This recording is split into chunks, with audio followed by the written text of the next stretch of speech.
வணக்கம். இந்த நாளில் சின்ன சின்ன வெளிச்சங்களில் இன்னொரு புதிய சிந்தனையை தெரிந்து கொள்வோம். இந்த உலகத்தில் 2 ஆய்வுகள் தொடர்ந்து நடந்து கொண்டே இருக்கும். ஒன்று மனிதனை பற்றிய ஆய்வுகள்.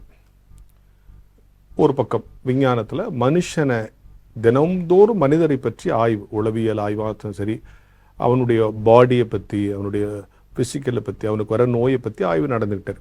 இன்னொரு பக்கம் மனிதனை பாவத்திலிருந்து மீட்பதற்கான முயற்சிகள் நடந்து கொண்டே இருக்கிறது. இது 2 தான் இந்த உலகத்தில் தொடர்ந்து நடக்குது. ஒரு பக்கம் அவனை அறிந்து கொள்வதற்காக, இன்னொன்று அவனை காத்து கொள்வதற்காக. பைபிள் படி பாவம் அப்படின்னா நம்ம ஏதேன் தோட்டத்தில் தான் பாவம் வந்துச்சு, ஏவாள் செஞ்சது தான் முதல் பாவம் அப்படின்னு பார்க்குறோம். அப்படி ஒரு தோட்டம் இருந்ததா, அவங்க இருந்தாங்களா அப்படிங்கிற கேள்வி கேட்குறவங்க இருக்கிறாங்க. ஆனால் அது ஒரு விதமான குறியீடுன்னு கூட நீங்கள் வச்சுக்கலாம். யோசித்து பாருங்களேன். ஏவாள் பாவம் செஞ்சா, பாவம் செஞ்ச தூண்டுனது யாரு? சர்பம். மோட்டிவேட் பண்ணிச்சு, பரவாயில்ல. இந்த பக்கம் அவங்க வீட்டுக்காரர் நீ செய்யாத அப்படின்னு சொல்லலை, அவரும் வாங்கி சாப்பிட்டுட்டு பரவாயில்ல நீ செஞ்சது கரெக்டு தாங்கிற மாதிரி இருந்துட்டார். இது என்ன குறியீடுனா, இந்த உலகத்தில் வாழுகிற மனிதனுக்கு 2 பக்கத்தில் 2 பேர். ஒரு பக்கம் அவனை பாவம் பண்ற, மோட்டிவேட் பண்ற உலகம், பண்ணல தப்பு இல்லை இது பண்ணு அப்படி அவனை பாவத்துக்கு தூண்டுகிற உலகம். இன்னொன்று பக்கம் அவன் பாவம் செஞ்ச பாரு, அது ஒன்றும் பெருசு தப்பு இல்லை அப்படின்னு அவனை சப்போர்ட் பண்ற உலகம். ஒரு பக்கம் பாவத்துக்கான மோட்டிவேஷன், எல்லாம் அவனை பாவத்துக்கு தூண்டுகிற விஷயங்கள்.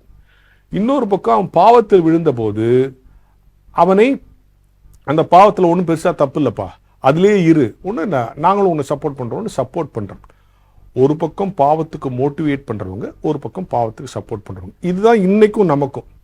இந்த 2 பக்கத்துலையும் 2 ஆட்கள் இருந்து கொண்டு நம்மை தினம் பாவம் செய்ய தூண்டி கொண்டிருக்கிறார்கள்.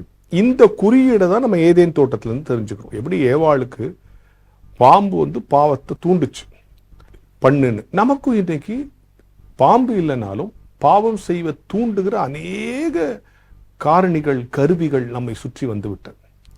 இந்த பாவத்தில் விழுந்த பிறகு அது ஒன்றும் பெருசா தப்பு இல்லை, அதெல்லாம் இருக்கலாம்னு சொல்லிட்டு அதுலேயே உன்னை ரீட்டைன் பண்றதுக்கு, சஸ்டெயின் பண்றதுக்கு சில ஆட்கள் கூட இருக்கிறாங்க. இந்த குறியீடை நம்ம புரிஞ்சுக்கணும். எப்படிப்பட்ட உலகத்துல வாழ்றோம், இப்படிப்பட்ட உலகத்துல வாழ்றோம். பாவம் செய்ய தூண்டுகிறவர்கள் ஒரு பக்கம், பாவம் செய்த பிறகு அதிலேயே நம்மை இருத்தி வைக்கிற உலகம் ஒரு பக்கம். இவைகளுக்கு மத்தியிலே வாழுகிறோம். அப்போ இந்த சாத்தானை எப்படி ஜெயிப்பது? பைபிள் முழுக்கவே கடவுளுக்கும் சாத்தானுக்கும் நடக்கிற போராட்டம் தான் பைபிள், இல்லையா? ஹோல் பைபிள் என்ன? கடவுளுக்கும் சாத்தானுக்கும் நடக்கிற போராட்டம். இதுல நடுவுல நாம யார் பக்கம் இருக்கிறோம் அப்படிங்கிறது தான் கேள்வி. சாத்தான்னா யாரு? கடவுளுடைய பொசிஷனை எடுத்துக்க விரும்புகிறவன் தான் சாத்தான், இல்லையா? நீ இதை சாப்பிடு, அவரை மாதிரியே ஆயிடுவ. கடவுளுடைய பொசிஷனை எடுத்துக்க விரும்புகிறவன் சாத்தான்.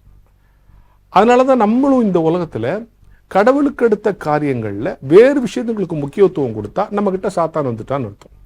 சாத்தான் என்ன பண்ணுவான்னா, கடவுள் பொசிஷனை எடுத்துக்கிட்டு வேற உன் பிள்ளை என் கண்ட்ரோல்ல வந்துட்டான் பார் அப்படின்னு கடவுள்கிட்ட சொல்றது தான் அவனுடைய பிளான்.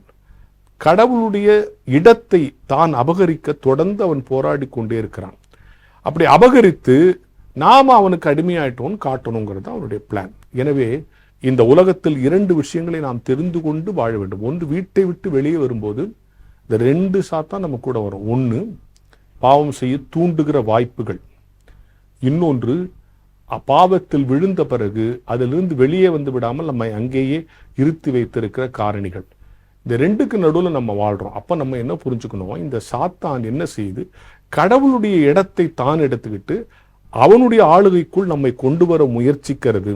அதிலிருந்து நாம் தப்பித்து வெளியேறுவதற்கான குறியீடு தான் கடவுள் முதல்ல ஏதேன் தோட்டத்தில் நடுவில் ஒரு பழத்தை வச்சு, இதை சாப்பிடாத, நடுவில் இருக்கிற இந்த பழத்தை நீ சாப்பிடாத, ஏன்னா நீ இப்படிப்பட்ட நிர்பந்தங்களுக்கு நடுவில் இருக்கிற அப்படின்னு சொன்னார்.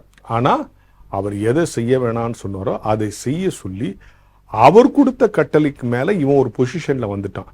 அந்த பொசிஷனுடைய கண்ட்ரோலுக்கு ஏவாள் போனது பிறகுதான் பாவம் வந்துச்சு. இது ஏவாள்னு ஒருத்தங்க இருந்தாங்களா, ஆதாம்னு ஒருத்தங்க இருந்தாங்களா, ஏதேன் தோட்டம்னு வச்சா நடுவில் பழம் இருந்துச்சான்ல, இந்த குறியீடை புரிஞ்சுங்க. இதெல்லாம் இன்னைக்கும் உலகத்துல இருக்கு.